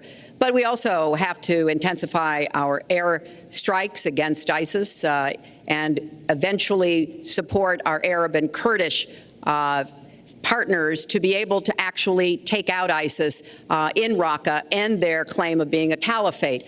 We're making progress. Our military is assisting in Iraq, and we're hoping that within the year we'll be able to push ISIS out of Iraq and then, really squeeze them in Syria.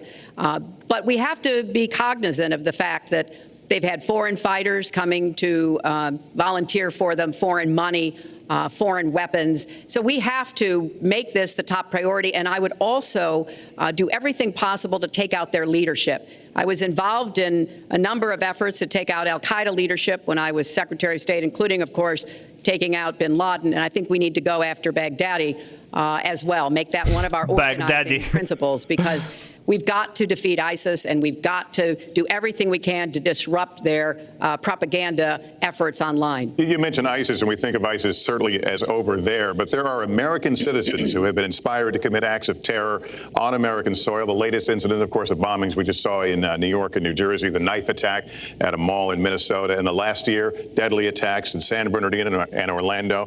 I'll ask this to both of you. Tell us specifically how you would prevent homegrown attacks by American citizens. Domestinis terrorismus. One thing, very important. Secretary Clinton is talking about taking out ISIS. We will take out ISIS. Well, President Obama and Secretary Clinton created a vacuum the way they got out of Iraq. Because they got out, they shouldn't have been in, but once they got in, the way they got out was a disaster. And ISIS was formed. So she talks about taking them out. She's been doing it a long time. She's been trying to take them out for a long time. But they wouldn't have even been formed if they left some troops behind, like 10,000 or maybe something more than that. And then you wouldn't have had them. Or, as I've been saying for a long time, and I think you'll agree because I said it to you once, had we taken the oil, and we should have taken the oil, ISIS would not have been able to form either because the oil was their primary source of income. And now they have the oil all over the place, including the oil, a lot of the oil in Libya, which was another one of her disasters. Secretary Clinton. Well, I hope the fact checkers are turning up the volume and really working hard. Donald supported the invasion of Iraq. Wrong. That is absolutely wrong. Proved over and over again. Wrong. He actually advocated for... Šitas tai buvo iš visokių mymų kompiliacijų, vat būtent iš čia, nes tą esam matę turbūt, gal ir nesat matę, bet kas domėjęs kažkiek, ar kas žiūri, tai tą epizodą esat matę. For the actions we took in Libya. Įvairiuose kontekstuose. That Gaddafi be taken out after actually doing some business with him one time. But the larger point, he says this constantly, is George W. Bush made the agreement about when American troops would leave Iraq, not Barack Obama. And the only way that American troops could have stayed in Iraq is to get an agreement from the then Iraqi government that would have protected our troops. And the Iraqi government would not give that. But let's talk about the question you asked, Lester. The question you asked is, what do we do here in the United States? That's the most important part of this. How do we prevent attacks? How do we protect our people? And I think we've got to have an intelligence surge where we are looking for every scrap of information. I was so proud of law enforcement in New York, in Minnesota, in New Jersey. They responded so quickly, so professionally to the attacks that occurred by Rahami, and they brought him down. And we may find out more information because he is still alive, which may prove to be an intelligence benefit. So we've got to do everything we can to vacuum up intelligence from Europe, from the Middle East. That means we've got to work more closely with our allies. And that's something that Donald has been very dismissive of. We're working with NATO, the longest military alliance in the history of the world, to really turn our attention to terrorism. We're working with our friends in the Middle East, many of which, as you know, are Muslim majority nations Donald has consistently insulted Muslims abroad, Muslims at home, when we need to be cooperating with Muslim nations and with the American Muslim community. They're on the front lines. They can provide information to us that we might not get anywhere else. They need to have close working cooperation with law enforcement in these communities, not be alienated and pushed away, as some of Donald's rhetoric, unfortunately, has led to. Mr. Well, I'd have to respond. Please respond. I have to respond. The Secretary said very strongly about working with. We've been working with them for many years. And we have the greatest mess anyone's ever seen. You look at the Middle East, it's a total mess. Under your direction to a large extent. But you look at the Middle East, you started the Iran deal. That's another beauty where you have a country that was ready to fall. I mean, they were doing so badly. They were choking on the sanctions, and now they're going to be actually probably a major power at some point pretty soon, the way they're going. But when you look at NATO, I was asked on a major show, what do you think of NATO? Now, you have to understand, I'm a business person. I did really well, but I have common sense. And I said, well, I'll tell you, I haven't given lots of thought to NATO, but two things. Number one, the 28 countries of NATO, many of them aren't paying their fair share. Number two, and that bothers me because we should be, as we're defending them, and they should at least be paying us what they're supposed to be paying by treaty and contract. And number two, I said, and very strongly, NATO could be obsolete because, and I was very strong on this, and it was actually covered very accurately in the New York Times, which is unusual for the New York Times, to be honest. But I said, they do not focus on terror. And I was very strong, and I said it numerous times, and about 4 months ago, I read on the front page of the Wall Street Journal that NATO is opening up a major terror division, and I think that's great. And I think we should get, because we pay approximately 73% of the cost of NATO, it's a lot of money to protect other people, but I'm all for NATO. But I said they have to focus on terror also, and they're going to do that. And that was, believe me, I'm sure I'm not going to get credit for it, but that was largely because of what I was saying and my criticism of NATO. I think we have to get NATO to go into the Middle East with us, in addition to surrounding nations, and we have to knock the hell out of ISIS, and we have to do it fast. When ISIS formed, in this vacuum created by Barack Obama and Secretary Clinton, believe me, you were the ones that took out the troops. Not only that, you named the day. They couldn't believe it. They sat back probably and said, I can't believe it. They said, no, wait a minute. When they formed, this is something that never should have happened. Noriu paskutinį žodį turėti, pakartos tos pačius dalykus, tol kol Hillary nesakys. When it was a little infant. Now it's in over 30 countries. And you're going to stop them? I don't think so. Mr. Trump, a lot of these are judgment questions. You had supported the war in Iraq before the invasion. What makes your judgment? I did not support the war in Iraq. 2002. That is a mainstream media nonsense put out by her, because she, frankly, I think the best person in her campaign is mainstream media. My question is, since you would you like to hear? Why is your against the war. Wait a minute. I was against the war in Iraq, just so you put it out. The record shows otherwise. The record does not show that. Why is your judgment? The record shows that I'm right. When I did an interview with Howard Stern, very lightly, first time anyone's asked me that, I said, very lightly, I don't know, maybe, who knows, essentially. I then did an interview with Neil Cavuto. We talked about the economy is more important. I then spoke to Sean Hannity, which everybody refuses to call Sean Hannity. I had numerous conversations with Sean Hannity at Fox, and Sean Hannity said, and he called me the other day, and I spoke to him about it. He said, you were totally against the war, because he was for the war. Why is your judgment better than... And that was before the war started. Sean Hannity said very strongly to me and other people... Kaip sunku yra su Trumpu, nes aš nežinau, ar jis čia meluoja ar ne. Aš nežinau ten, ar tai buvo ar ne. Because Sean was in favor of the war. Nes Trumpas, nes fact checkų žiūrint, paskui, palaiko Trumpas va tokiose vietose ištisai meluodavo. Straight up, kur atrodo labai believable situacija. Kartais ne. Bet labai dažnai ir tai fact checkai, kur paskui ėjo ten, kur ten tūkstančiais melų tokių, tiesiog atrodo viską, ką sako, tiesiog meluoja. Ir va šičia, aš nežinau dabar, ar čia tikrai tai buvo ar ne. Nes jis labai daug vietų tiesiog straight up melavo tokiose vietose. Kur paskui istorija, legit taip niekad nebuvo ten. Arba labai iškraipo, tai aišku visi mėgsta politikai dažnai, arba bent jau į savo pusę pateikti, bet čia va aš tiesiog, I don't know. Because we should have never been there. But nobody called Sean Hannity. And then they did an article in a major magazine shortly after the war started. Kaip ir dėl to stop and frisk, ten abudu techniškai teisės buvo, tiesiog abudu misleading. And one of your compatriots said, whether it was before or right after. Trump was definitely, because if you read this article, there's no doubt. But if somebody, and Su kiekvienu čia politiku taip jau. Trumpas, man atrodo, buvo gan smarkiai prieki kitų. He and I used to have Bet ne visų, man arguments about atrodo. the war. I said it's a terrible and a stupid thing. It's going to destabilize the Middle East, and that's exactly what it's done. It's been a disaster. My reference was to what you had said in 2002, and my question was, why is your judgment any different than Mrs. Clinton? Well, I have much better judgment than she does. There's no question about that. I also have a much better temperament than she has. You know, I have a much better. She spent, let me tell you, she spent hundreds of millions of dollars on an advertising. You know, they get Madison Avenue into a room, they put names. Oh, temperament, let's go after. I think my strongest asset, maybe by far, is my temperament. I have a winning temperament. I know how to win. She does not know how to win. Wait, the AFL-CIO the other day. Trumpas sako, he knows how to win. Blet, koks jis buvo blogas loseris, daug jis pralaimėti visiškai nemoka. Oh boy. Bet šito prieš jį nelaikysiu smarkiai, nes aš irgi nemoku pralošti. He was totally out of control. I said, there's a person with a temperament that's got a problem. Secretary Clinton. Woo, okay.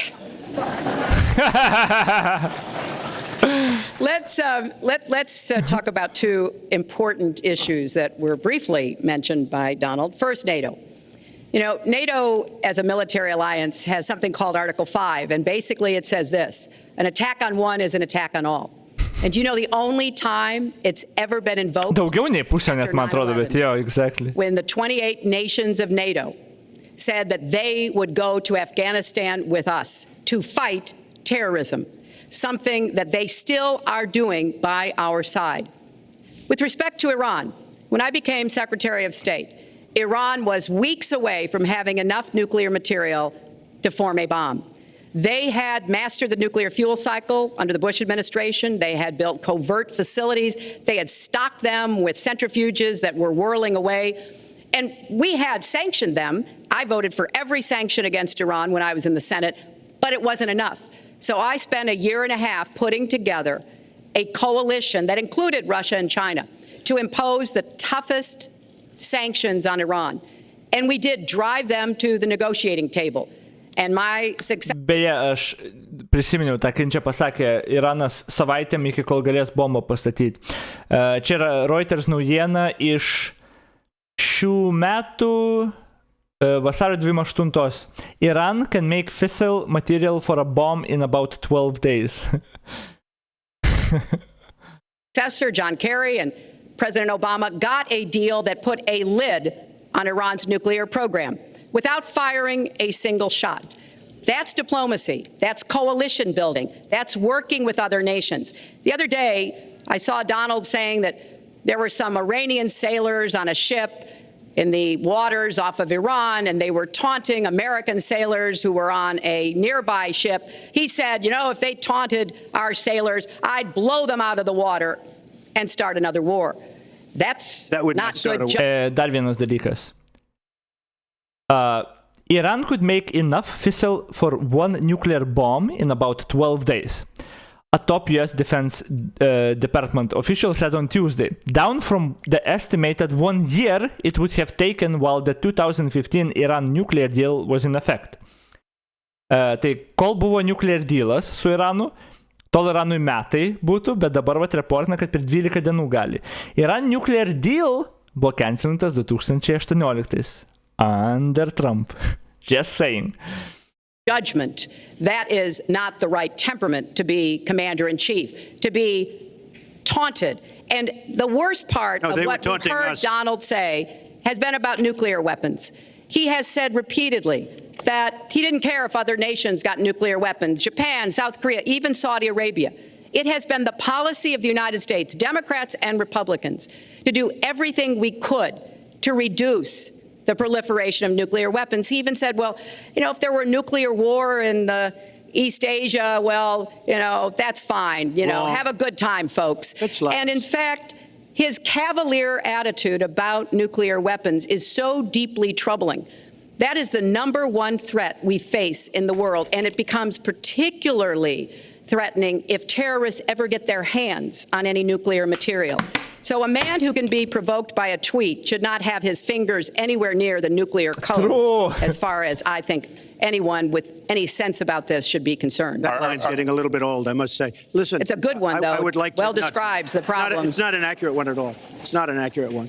So I just want to give a lot of things, and just to respond, I agree with her on one thing. The single greatest problem the world has is nuclear armament, nuclear weapons, not global warming like you think and your president thinks. Nuclear is the single greatest threat. Just to go down the list, we defend Japan, we defend Germany, we defend South Korea, we defend Saudi Arabia, we defend countries. They do not pay us what they should be paying us because we are providing tremendous service and we're losing a fortune. That's why we lose on everything. I say, who makes these? We lose on everything. Well, I said that it's very possible that if they don't pay a fair share, because this isn't 40 years ago where we could do what we're doing. We can't defend Japan, a behemoth selling us cars by the million. We need to move on. Wait, but it's very important. All I said was they may have to defend themselves or they have to help us out. We're a country but wait, there's more. $20 trillion.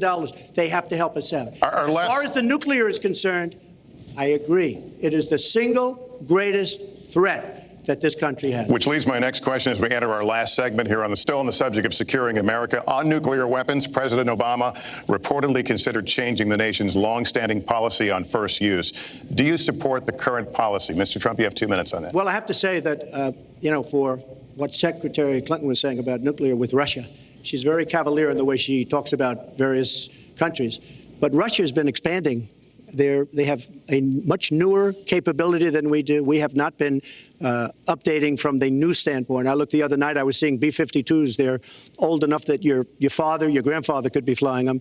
We are not keeping up with other countries. I would like everybody to end it, just get rid of it. But I would certainly not do first strike. I think that once the nuclear alternative happens, it's over.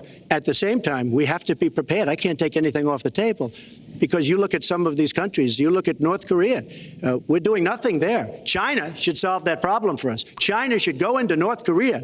China is totally powerful as it relates to North Korea. And by the way, another one powerful is the worst deal I think I've ever seen negotiated that you started is the Iran deal. Iran is one of their biggest trading partners. Iran has power over North Korea. And when they made that horrible deal with Iran, they should have included the fact that they do something with respect to North Korea. And they should have done something with respect to Yemen and all these other places. And when asked to Secretary Kerry, why didn't you do that? Why didn't you add other things into the deal? One of the great giveaways of all time, including $400 million in cash. Nobody's ever seen that before. That turned out to be wrong. It was actually $1.7 billion in cash. Obviously, I guess for the hostages, it certainly looks that way. So you say to yourself, why didn't they make the right deal? This is one of the worst deals ever made by any country in history. Kitaip nieko galbūt nebūtų gavę jokio dealo, tipo, I don't know. To nuclear problems. All they have to do way is sit before back my 10 time. years, and they don't have to do much, and they're going to end up getting nuclear. I met with Bibi Netanyahu the other day. Believe me, he is not a happy camper. All right, Mrs. Clinton, Secretary Clinton, you have 2 minutes. Let me start by saying words matter. Words matter when you run for president, and they really matter when you are president. And I want to reassure our allies in Japan and South Korea and elsewhere that we have mutual defense treaties, and we will honor them. It is essential that America's word be good. And so I know that this campaign has caused some questioning and some worries on the part of many leaders across the globe. I've talked with a number of them. But I want to, on behalf of myself, and I think on behalf of a majority of the American people, say that, our word is good. It's also important that we look at the entire global situation. There's no doubt that we have other problems with Iran, but personally, I'd rather deal with the other problems having put that lid on their nuclear program than still to be facing that. And Donald never tells you what he would do. Would he have started a war? Would he have bombed Iran? If he's going to criticize a deal that has been very successful in giving us access to Iranian facilities that we never had before, then he should tell us what his alternative Jis man would be. But Majauską it's like his primena. plan Jau to vakar defeat reikėjo ISIS. padaryti, reikėjo geriau He says it's a padaryti, bet secret ką tu plan, darytum but neaišku, the taip only pat tas secret is that he teisybė. has no plan. So we need to be more precise in how we talk about these issues. People around the world follow our presidential campaigns so closely, trying to get hints about what we will do. Can they rely on us? Are we going to lead the world with strength and in accordance with our values? That's what I intend to do. I intend to be a leader of our country that people can count on, both here at home and around the world, to make decisions that will further peace and prosperity, but also stand up to bullies, whether they're abroad or at home. We cannot let those who would try to destabilize the world, to interfere with American interests and security, to be given any opportunities at all. Let's do one thing I'd like to say. Very quickly. I will go very quickly, but I will tell you that Hillary Very quickly. to go to her website and read all about how to defeat ISIS, which she could have defeated by never having it, get going in the first place. Right now, it's getting tougher and tougher to defeat them because they're in more and more places, more and more states, more and more nations. Mr. Trump. And it's a big problem. And as far as Japan is concerned, I want to help all of our allies. But we are losing billions and billions of dollars. We cannot be the policeman of the world. We cannot protect countries all over the world where they're not paying us what we need. We have just a few final She doesn't questions. say that because she's got no business ability. We need heart. We need a lot of Jo, things. moderatorius turi turėti mute mygtuką tokiu atveju. Moderatorius turi būti gerbiamas. Talking about could have been taken care of during the last 10 years, let's say, while she had great power, but they weren't taken care of. And if she ever wins this race, they won't be taken care of. Mr. Trump, this year, Secretary Clinton became the first woman nominated for president by a major party. Earlier this month, you said she doesn't have, quote, a presidential look. She's standing here right now. What did you mean by that? She doesn't have the look. She doesn't have the stamina. I said she doesn't have the stamina. And I don't believe she does have the stamina. To be president of this country, you need tremendous stamina. The quote was, I just don't think she has wait a minute, unless you asked me a question. Did you ask me a question? You have to be able to negotiate Jesus Christ. trade deals. You have to be able to negotiate. That's right. With Japan, with Saudi Arabia. Ir grįžta prie to We're pačio. defending Saudi Arabia, and with all of the money they have, we're defending them, and they're not paying. All you have to do is speak to them. Wait, you have so many different things you have to be able to do, and I don't believe that Hillary has the stamina. Let's let her respond. Well, as soon as he travels to 112 countries and negotiates a peace deal, a ceasefire, a release of dissidents, an opening of new opportunities in nations around the world, or even spends 11 hours testifying in front of a congressional committee, he can talk to me about stamina. The world, let me tell you, Hillary has experience, but it's bad experience. We have made so many bad deals during the last, so she's got experience, that I agree, but it's bad experience. Whether it's the Iran deal that you're so in love with, where we gave them $150 billion back, whether it's the Iran deal, whether it's anything you almost can't name a good deal. I agree. She's got experience, but it's bad experience. And this country can't afford to have another 4 years of that kind of experience. We are at the final question. One thing, Very Lester, quickly, is, he tried to switch from looks to stamina. But this is a man who has called women pigs, slobs, and dogs, and someone who has said pregnancy is an inconvenience to employers, who has said women don't deserve equal pay unless they do as good a job as men. And one of the worst things he said... That is true, though. Taigi, true. Andrew Tate atveju dar ir mažiau nusipelnė, nes per durnos tai reikia nupisinti šių pinigus. And he called this woman Miss Piggy. Then he called her Miss Housekeeping because she was Grabbed them by the pussy ir panašiai viską jis sakė. Her name is Alicia Machado, and she has become a U.S. citizen, and you can bet she's going to vote this November. Okay, good. Let me just tell you. Mr. Trump, we'll take 10 seconds and then we're going to... Trumpas visą laiką nori paskutinį žodį turėti, visą laiką nori. Some of it said Trump 2024? Geras klausimas.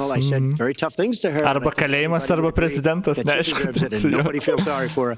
But you want to know the truth? I was going to say something extremely rough to Hillary, to her family, and I said to myself, I can't do it. I just can't do it.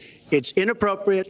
It's not nice. But she spent hundreds of millions of dollars on negative ads on me, many of which are absolutely untrue. They're untrue and they're misrepresentations.